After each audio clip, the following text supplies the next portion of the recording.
Hi friends, this is toppers front education. एक बार फिर से आप सबके सामने पेश है आपकी नेट के फिलॉसफी के वीडियोज़ लेके। हम लॉजिक्स पढ़ रहे हैं। लॉजिक्स के अंदर मैं आपको वो सारे चैप्टर्स करा दूंगा जो इम्पॉर्टेंट होते हैं एग्ज़ाम के दृष्टिकोण से, या जो बेसिक नॉलेज है, क्योंकि एनटीए का जो एग्ज़ाम पैटर्न है वो बेसिक नॉलेज पे ज़्यादा अटैक करता है। तो मैं बेसिक को कवर कराने की पूरी कोशिश करूँगा आप लोगों के साथ। आज का जो आपका टॉपिक है वो है ट्रुथ फंक्शन।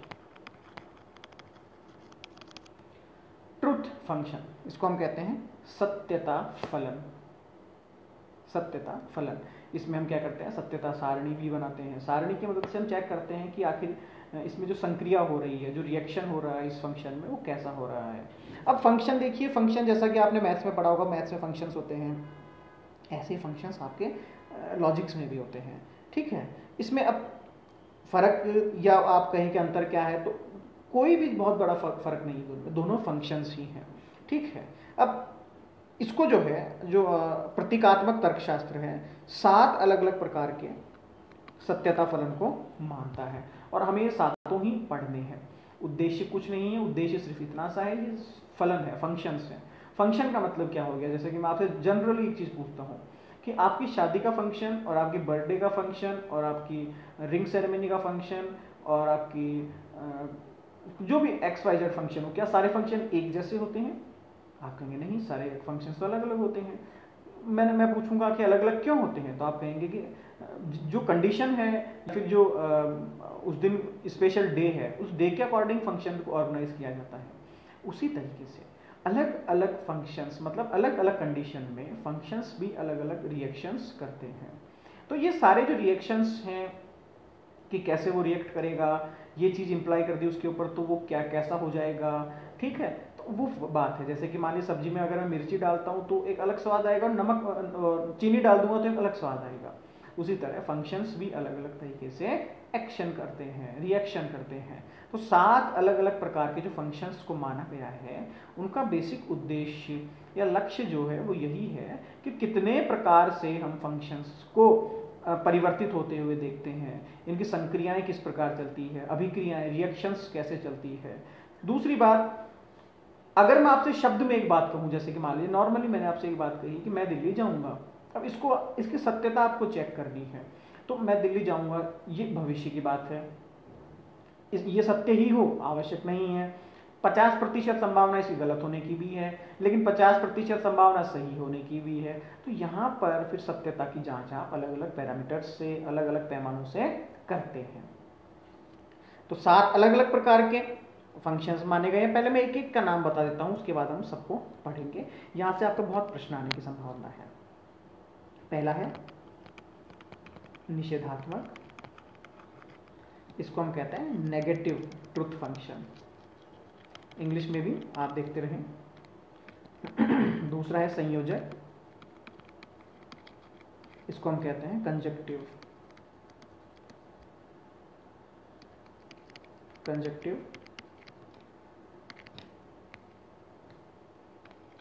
तीसरा है वियोजक,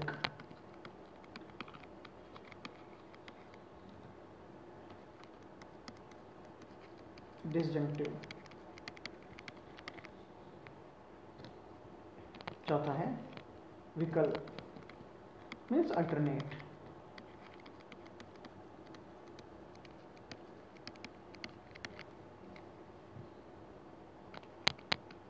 पांचवा है आपादक। ठीक है, इसको कहते हैं इम्प्लीकेटिव। फिर आता है छठा समतुल्य,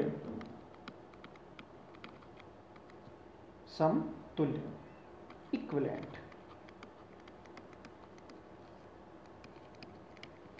और फिर लास्ट है स्ट्रोक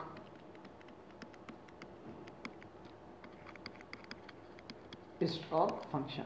एक बार फिर से मैं देख लेता हूं। पहला है निषेधात्मक, इसको हम नेगेटिव कहते हैं। शब्द से ही मालूम पड़ रहा है क्या कहना चाहता है ये, निषेध, किसी चीज के निषेध की बात की जाएगी, नेगेटिविटी की बात की जाएगी। दूसरा है संयोजक, ये जोड़ने का काम करेगा। वियोजक ये अलग अलग करने का काम करेगा, विकल्प अल्टरनेटिव ये नहीं तो ये सही। अगर मैं आपको कहूँ कि आपको अगर नेट जेआरएफ नहीं हुआ तो आप क्या करेंगे, तो आप कहेंगे चलो नेट जेआरएफ ना सही नेट सही, और नेट ना होता है तो कोई बात नहीं स्टेट पब्लिक सर्विस कमीशन सही, वो नहीं होता है तो क्या कोई बात नहीं पीएचडी सही, तो वो हो गया विघातन। फिर है आपादक, इम्प्लीकेशन, किसी चीज का इम्प्लीकेशन, फिर है समतुल्य इक्विवेलेंट, और लास्ट में है स्ट्रॉक फंक्शन। ये 7 अलग अलग तरीके के हम ट्रुथ फंक्शंस को देखते हैं कि कैसे काम करते हैं, इनका काम करने का तरीका क्या है। पहले से शुरू करते हैं निषेधात्मक।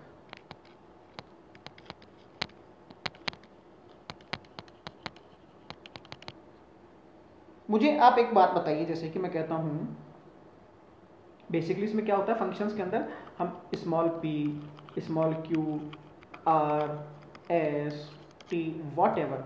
मैं आपको एक बात क्लियर कर दूं, जरूरी नहीं है आप p और q ही लें, आप a और b ले सकते हैं, आप e और f ले सकते हैं, क्योंकि ये सारे के सारे फंक्शंस को ही प्रदर्शित कर रहे हैं, ये सब फलन का ही प्रदर्शन कर रहे हैं कि p कोई फंक्शन है, यहाँ माना गया है, अज्यूम किया गया है यहाँ पर। तो अज्यूम तो आप किसी को भी कर सकते हैं, मैं p को ही क्यों करूं, आप कह दीजिए कि मैं तो ये कहता हूं कि ये एक फंक्शन है ना, ये एक फंक्शन है, तो आप वो भी कर सकते हैं। तो पहला है निषेधात्मक। निषेधात्मक में क्या होता है, मैं आपसे एक सीधा सा एक युक्ति कहता हूं, छोटा सा एक पद कहता हूं, जैसे कि राम कल दिल्ली गया, ये तो सिंपल हो गया, राम कल दिल्ली गया, बात खत्म। निषेधात्मक, इसको नेगेटिव कर दीजिए, राम कल दिल्ली नहीं गया, नहीं गया, ठीक है, समझ रहे हैं मेरी बात को। तो निषेधात्मक क्या कहेगा कि नहीं, इसका हम इस्तेमाल यहां पर करते हैं, निशान का प्रयोग हम करते हैं यहां पर इस प्रकार का नेगेटिव के अंदर, इसको निगेशन भी कहते हैं बेसिकली हम, ठीक है, इस प्रकार के निशान का इसमें हम प्रयोग करते हैं। सत्यता सारणी अगर मैं इसकी आपको बनाऊं तो सीधी सी बात है, सत्यता सारणी मतलब कोई 2 फंक्शन ले लूं मैं, मतलब एक तो नॉर्मल ये हो गया, एक निषेधात्मक p और एक निषेधात्मक p और निषेधात्मक p में क्या अंतर हो गया, अगर मान लीजिए p सत्य है तो निषेधात्मक क्या होगा इसका, असत्य, और एकदम उल्टा अगर p असत्य है तो निषेधात्मक क्या होगा, असत्य का सत्य। कहने का मतलब निषेधात्मक जब भी आपको दिख जाए तो जो फंक्शंस की वैल्यू है, उसकी जो कीमत है, उसको आप एकदम उल्टा कर दीजिए, पलट दीजिए उसको। ट्रू है तो डायरेक्ट फॉल्स, फॉल्स है तो डायरेक्ट ट्रू, और ये सिस्टम लगातार चलता रहेगा, उल्टा, एकदम उल्टा, ठीक है। तो ये हो गया आपका निषेधात्मक। बात समझ में आई आपको। इसमें एक चीज ध्यान रखिएगा, अगर मैं इसको इस प्रकार से लिख दूं तो इसका मतलब क्या हुआ, कहीं ना कहीं ये वापस से इसके बराबर हो गया। बचपन में आपने पढ़ा होगा माइनस माइनस 4, तो माइनस और माइनस गुणा होकर हो गए प्लस, तो ये हो गया 4, ठीक है। तो ये इस तरीके से इम्प्लीकेशन निगेशन या जो नेगेटिव है चलता है। तो इस बात को आप थोड़ा सा ध्यान रखिएगा, जहां पर 2 आ गए वहां पर वो फिर से पॉजिटिव हो जाएगा, और अगर फिर से मैं इसको नेगेटिव कर दूं तो अब ये फिर से नेगेटिव हो जाएगा, ठीक है। फिर से इसको निषेध कर दूं तो ये फिर से पॉजिटिव हो जाएगा। इस तरीके से ये चलता रहता है, ठीक है।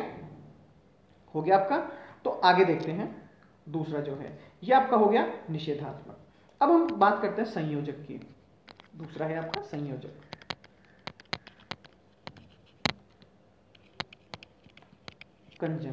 कंजंक्शन या कंजंक्टिव। अब देखिए शब्द से क्या मालूम पड़ रहा है, जोड़ने वाला, है ना, जोड़ने वाला। अब हम जोड़ते कैसे हैं, जैसे मैंने आपको कहा कि आप एक काम करो, आप 2 जने दिल्ली चले जाओ, तो आपने कहा 2 जने कौन भाई साहब, तो मैंने कहा कि एक तो आप और एक आप।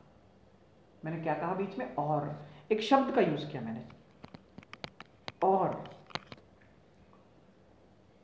दाएं देखो और अपने बाएं देखो, फिर रोड क्रॉस करना। और दोनों को जब जोड़ने की बात की जाती है, 2 अलग अलग चीजों को, 2 अलग अलग सिद्धांतों को, 2 अलग अलग बातों को जब जोड़ने की हम कोशिश करते हैं तो और का इस्तेमाल करते हैं, ठीक है। ए और बी, बी और सी, राम और श्याम, सीता और गीता, और यहां पर हम और का इस्तेमाल करते हैं।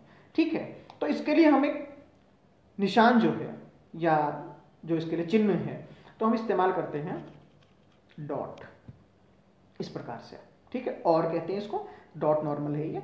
अब दो फंक्शंस की बात की मैंने, दो अलग अलग फलन होते हैं, तो कोई भी आप दो फलन मान लीजिए p और q, तो ये क्या हो गया, संयोजक, ये दोनों को जोड़ रहा है, संयोजक दोनों को जोड़ रहा है। इसकी जब हम ट्रुथ टेबल बनाएंगे, ट्रुथ टेबल में मैं आपको एक छोटी सी ट्रिक बता देता हूं, फर्जी ट्रिक है लेकिन याद रखनी आपके लिए बहुत अच्छी है। ये p और q दो फंक्शन है और मुझे इसका संयोजक निकालना है, संयोजक फलन निकालना है। ठीक है, true true false false, true false true false. ठीक है, अब देखिएगा, संयोजक वाले फंक्शन में सत्यता केवल तभी आएगी जब p और q दोनों एक साथ सत्य हो। इसके अलावा बाकी सभी जगह पर आप f का प्रयोग कर सकते हैं। फिर से समझिएगा, राम और श्याम दोनों मित्र हैं, एक सिंपल बात है। हम दोनों जब सत्य होंगे, मान लीजिए राम जैसा कोई इंसान होता ही नहीं है दुनिया में, तो सत्य कैसे हो गया, आपने कैसे जोड़ दिया। इंसान की शादी इंसान से ही तो करेंगे, जानवर से थोड़ी कर देंगे हम। समझ रहे मेरी बात को? तो संयोजक वाले कंसेप्ट में एक बात हमेशा ध्यान रखिएगा, संयोजक वाला कंसेप्ट, संयोजक वाले फंक्शन, संयोजक वाले फलन में जब हम ट्रुथ टेबल बनाएंगे, जब हम सत्यता सारणी बनाएंगे, तो सत्यता सारणी में p और q दो फंक्शन है, जो जिसमें से दो ट्रू हैं दो फॉल्स हैं, एक ट्रू एक फॉल्स, एक ट्रू एक फॉल्स। जब हम इसका रिजल्ट देखेंगे, निष्कर्ष देखेंगे, तो निष्कर्ष में क्या आएगा कि जहां p और q एक साथ t हैं, सत्य हैं, तो ही इन दोनों का संयोजक सत्य होगा, अदरवाइज इनका संयोजक सत्य नहीं होगा। ज्यादा दिमाग लगाने की जरूरत नहीं है, इस ट्रिक को दिमाग में बिठा लीजिए, इस ट्रिक को दिमाग में बिठा लीजिए। जैसे मैं आपसे और आगे चलता हूं इसको, जैसे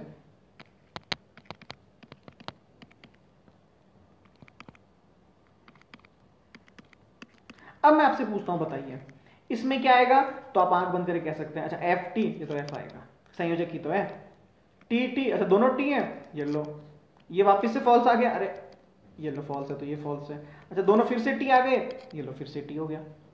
आप मेरी बात समझ रहे हैं? मैं आपको वो ट्रिक सिखा रहा हूं जो टाइम कंज्यूमिंग नहीं है, समय का वो दुरुपयोग नहीं करेगी आपका, और आप तुरंत पहचान जाएंगे कि संयोजक है तो दोनों फंक्शंस का सत्य होना जरूरी है, दोनों सत्य होंगे तो ही मेरा निष्कर्ष सत्य आएगा, अदरवाइज आंख बंद करके फॉल्स टिका दो, काम हो गया। तो ये संयोजक है, इस्तेमाल कैसे होता है और इसका प्रयोग और सत्यता सारे, समझ गए मेरी बात आप?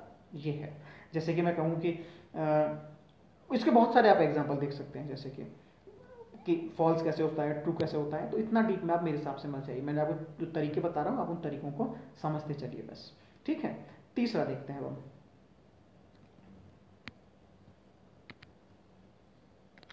वियोजक फंक्शन, वियोजक फलन।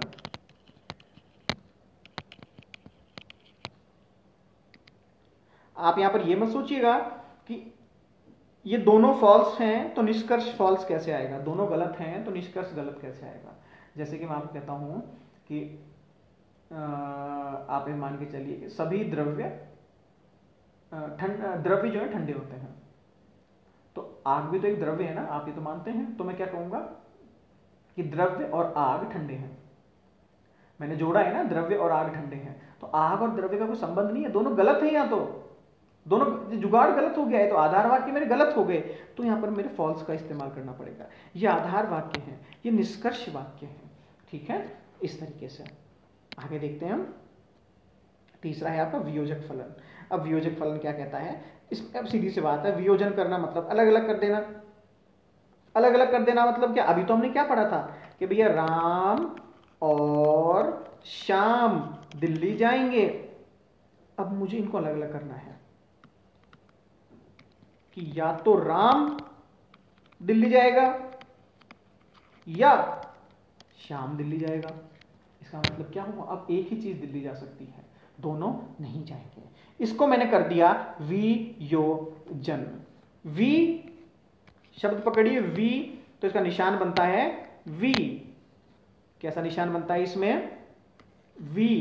वही दो फंक्शंस P और Q। इसका मतलब क्या हुआ? V का निशान वियोजक का निशान है, दो अलग अलग मेरे पास फंक्शंस हैं। अब इसकी सत्यता सारणी बनाने की कोशिश करते हैं, P और Q। वही ये दो की सारणी है, मीन्स 2 गुणा 2।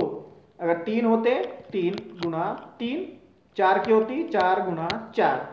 तो true true false false, true false true false. अब इसमें सिर्फ आपको एक ही चीज समझनी है, या वाले फंक्शन में। जैसे पिछले फंक्शन में मैंने आपको ट्रिक बताई थी, जुगाड़ बताया था कि जब संयोजक वाले फंक्शन में दोनों फलनों का सत्य होना एक साथ अति आवश्यक है। यदि दोनों सत्य होते हैं तभी निष्कर्ष वाक्य भी सत्य होगा।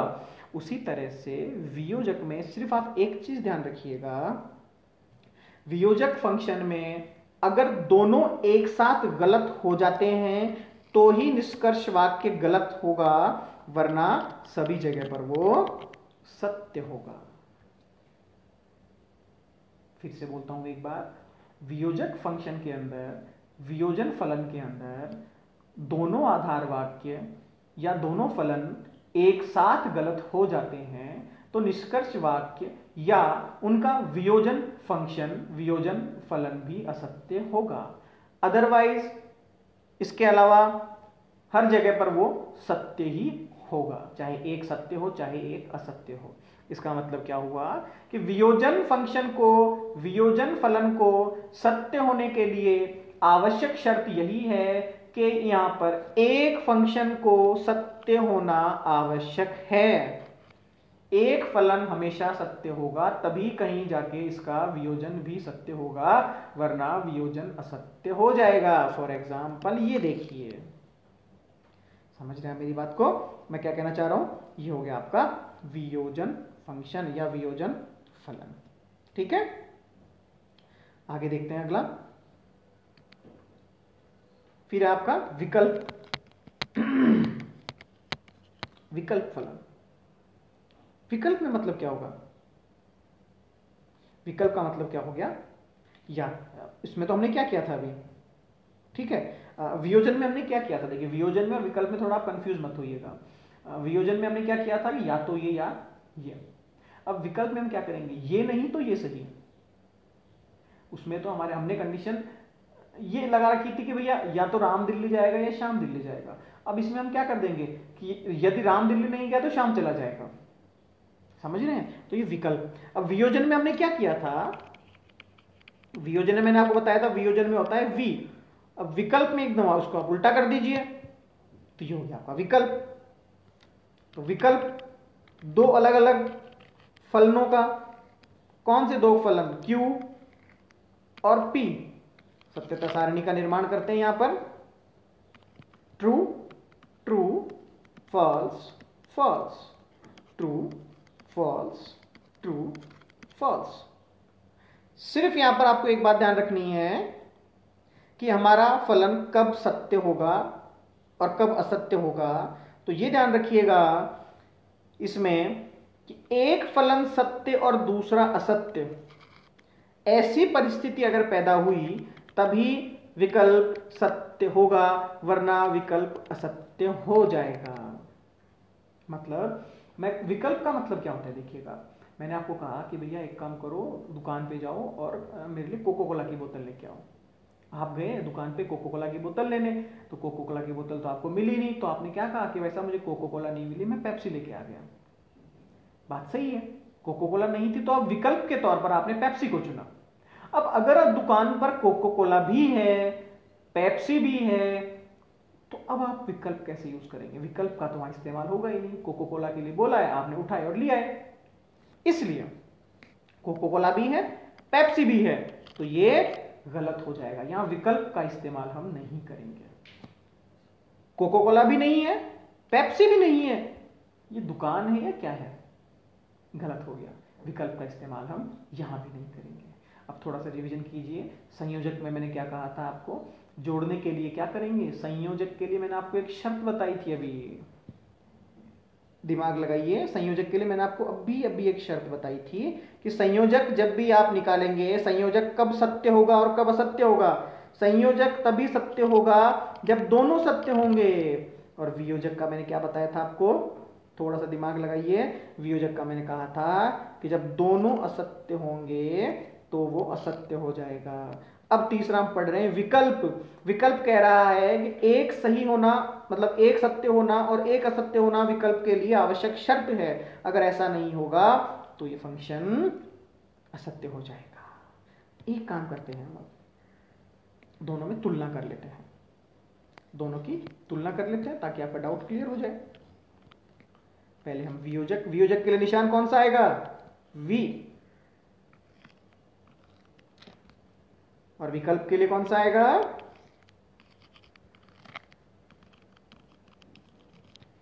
उल्टा वी। ठीक है, T T F F, T F T F. यहां पर देखिएगा T T F F, T F T F. अभी आपको मालूम पड़ जाएगा दोनों में कितना फर्क है। यहां पर मैंने एक ही कंडीशन बताई थी, अगर दोनों गलत हैं तो फिर गलत हैं, अदरवाइज सारे सही हैं। यहां पर मैंने आपको एक कंडीशन बताई थी, एक सही एक गलत, एक सही एक गलत, तो सत्य हैं, अदरवाइज असत्य हैं। अब आप देख लीजिए दोनों के निष्कर्ष में कितना अंतर है। परिस्थितियां दोनों की सेम थी लेकिन निष्कर्ष कितना अलग आया। इसका मतलब विकल्प और वियोजन में अंतर है। अगर अंतर नहीं होता तो ये सत्यता सारणी इस प्रकार की नहीं बनती। ठीक है, अगला देखते हैं। अगला है आपादक फलन, इम्प्लीकेटिव। इम्प्लीकेटिव मतलब इसको आप ऐसे समझिए, कोई दो सरल तर्क वाक्य दे दिए मैंने आपको, दो सरल से। अब मैंने आपको कहा कि यदि आज मौसम अच्छा रहा तो हम पिकनिक पे चलेंगे। यदि मेरे इस बार नेट जेआरएफ हो गया तो मैं सर को मिठाई खिलाऊंगा। यदि मेरा इस बार पीएचडी में एडमिशन हो गया तो मैं बहुत अच्छा प्रोफेसर बनूंगा। यदि तो मतलब यहां किया क्या जाता है, आप किसी चीज पर काम कर रहे हैं, उस पर वर्क कर रहे हैं, तो आप कहते हैं यदि मेरा काम पूरा हो गया तो निष्कर्ष के रूप में मैं ऐसा कर दूंगा या वैसा कर दूंगा। इस तरीके से इसको यूज किया जाता है। निशान किस प्रकार का लगता है यहां पर देखिए, आपादक। आ कैसे लिखते हैं आप, आ ऐसे लिखते हैं। ठीक है, तो इसी को मैं चोरी कर लेता हूं, छोटा सा निशान यहां से। ये देखिए, ये आपादक का निशान हो गया। अब करना क्या है मुझे, कुछ नहीं करना मुझे। आपादक का निशान दो अलग अलग फंक्शंस के बीच में यदि और तो के रूप में इसका इस्तेमाल किया जाता है, P और Q। ठीक है, अब वापस वही कहानी, टी टी एफ एफ और यहां पे टी एफ टी एफ। यहां पर फंडा सीधा सा एक ही है। क्या फंडा है कि पहला फंक्शन अगर सत्य हुआ और दूसरा फंक्शन अगर असत्य हुआ तो निष्कर्ष हमेशा असत्य ही आएगा। यदि मेरी पीएचडी हो गई, या फिर आप ऐसे मानिए कि यदि मेरी पीएचडी हो गई तो मैं एक बहुत अच्छा तैराक बन जाऊंगा। यदि मेरी पीएचडी हो गई तो मैं बहुत अच्छा तैराक बन जाऊंगा। ठीक है, पीएचडी हो जाएगी, कोई दिक्कत नहीं है, क्योंकि मैं पीएचडी कर रहा हूं, वो सत्य है। मैं तैराक बन जाऊंगा, जची बात नहीं यार, तैराक क्यों बन जाएगा। मतलब यदि और तो का इस्तेमाल मैं करता हूं कि मैं जो योजना बना रहा हूं उसका निष्कर्ष भी उस योजना के जैसा ही, योजना के अकॉर्डिंग ही निकलना चाहिए। ऐसा नहीं कुछ भी निष्कर्ष निकल जाए कि यदि आज मेरे पास टमाटर होते तो मैं इतनी अच्छी रोटी बनाता जिसकी कोई हद नहीं थी। यार टमाटर की रोटी कौन बनाता है, हाँ तू ऐसे बोल के आज मेरे पास टमाटर होते तो मैं इतनी अच्छी सब्जी बनाता कि मजा आ जाता। लेकिन आपने क्या कहा, यदि मेरे पास आज टमाटर होते तो मैं बहुत अच्छी सब्जी बनाता। संबंध नहीं बैठा कोई, रिलेशन नहीं बैठा। तो केवल एक सत्य और एक असत्य है अगर, तो ही फंक्शन f होगा। एक सत्य मतलब अगर पहला आधार वाक्य सत्य है और दूसरा असत्य है तो इस परिस्थिति में फॉल्स होगा, अदरवाइज सभी जगहों पर ये सत्य ही होता है। अदरवाइज सभी जगहों पर ये सत्य ही होता है। ये कौन सा है? ये आपादक फलन है। ये कौन सा फलन है? आपादक फलन है। ठीक है, यहां तक आपको क्लियर है? आपादक फलन। अब आपादक फलन के हम आगे चलते हैं।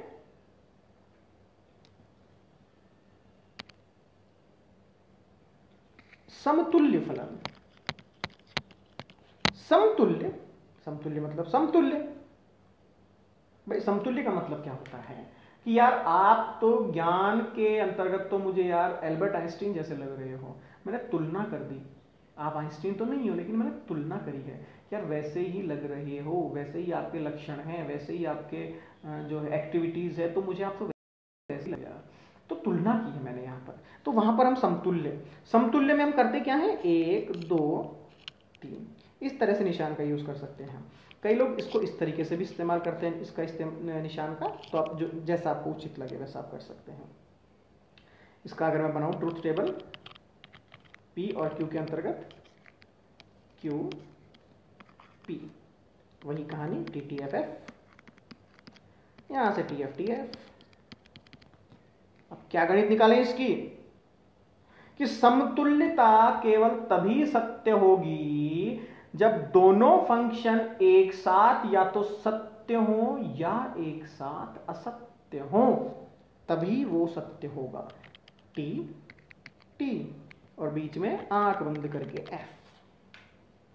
फिर से बोलूं, समतुल्य फंक्शन समतुल्य फलन के अंतर्गत दोनों आधार फलनों का एक साथ सत्य या असत्य होने पर ही निष्कर्ष या समतुल्यता सत्य होगी, वरना समतुल्यता असत्य हो जाएगी। किसकी तुलना कर रहे हो आप? मान लीजिए आपने कहा कि आप, मैं तो हूं लेकिन आइंस्टीन जैसा तो कोई वैज्ञानिक कभी हुआ ही नहीं।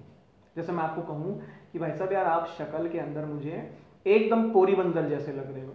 अब यार पोरीबंदर कोई इंसान का नाम थोड़ी, जगह का नाम है।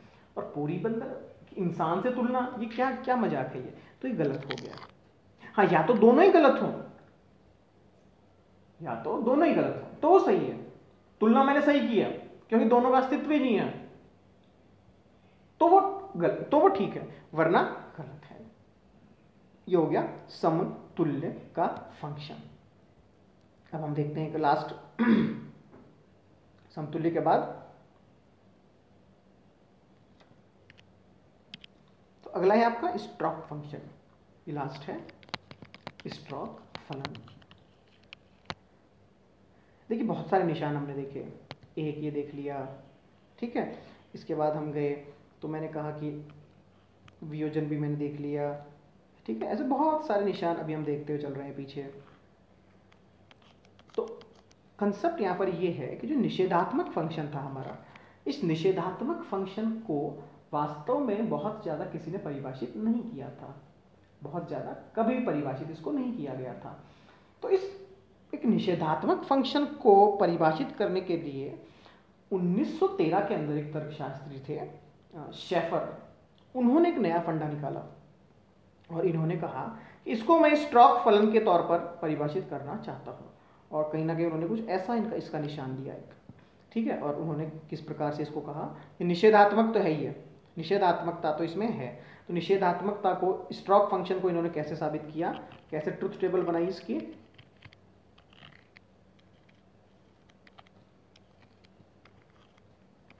वही TTFF और TFTF। स्ट्रोक फंक्शन के दिए, स्ट्रोक फलन के दिए दोनों फलनों में से किसी भी एक फलन को असत्य होना अनिवार्य है। यदि एक फलन असत्य नहीं हुआ तो स्ट्रोक फलन का परिणाम कैसा होगा? असत्य होगा, मतलब F। बाकी T क्योंकि सब में F है, इसमें F नहीं था। समझ रहे हैं मेरी बात को फ्रेंड्स? तो ये हैं आपके सत्यता फलन। ठीक है, ट्रुथ टेबल के अंदर काम में लिए जाते हैं। सत्यता की हम अलग अलग प्रकार से जांच करते हैं। बेसिकली हमारे जनरल लाइफ, डेली लाइफ के ये शब्दांश हैं जो हम डेली लाइफ में इस्तेमाल में लेते हैं। मैं जाऊंगा, मैं खाऊंगा, मैं और ये जाएंगे, मैं और वो खाएंगे, वो नहीं जाएगा तो मैं मेरे दोस्त को ले जाऊंगा, ऐसा थोड़ी होता है। इन सभी चीज़ों को जब मैं तर्कशास्त्र की नज़रों से देखता हूँ, फिलॉसफी की नज़रों से देखता हूँ, उसके बाद मैं कोशिश करता हूँ कि इन्हें मैं किस प्रकार से लिखूँ पेपर के अंदर, किस प्रकार से इसको गणित के दृष्टिकोण से परिभाषित करूँ, तब जाके मुझे इन चीज़ों की आवश्यकता पड़ती है। सब काल्पनिक है, जैसे कि ये जो निशान आपने देखे, ये फंक्शंस आपने देखे, ये सब काल्पनिक है। ये निशान जो है ये सब अचर है, ठीक है। तो इनकी मदद से लेकिन हम तर्कशास्त्र मतलब कागज और कॉपी के ऊपर मैं मेरी बातों को साबित कर सकता हूँ कि मैं क्या कहना चाह रहा हूँ। समझ रहे हैं मेरी बात? तो एक बार आप इस वीडियो को रिवाइज करके वापस से देख लीजिएगा। मैंने अपनी पूरी कोशिश की है ताकि आपको बहुत ईजिली समझ में आ जाए। मैं जनरल बातें करता हूँ, ज़्यादा मुझे आता नहीं है पढ़ाना। जो निशान मुझे जैसा लगता है मैं वैसा उसको बता देता हूँ कि ये उल्टा सी है, ये उल्टा ए है, उल्टा बी है। कंसेप्ट इतना सा है कि आपको चीज़ें समझ में आनी चाहिए बस। ठीक है फ्रेंड्स, तो नेक्स्ट वीडियो में फिर से मिलेंगे, तब तक के लिए बाय बाय, टेक केयर।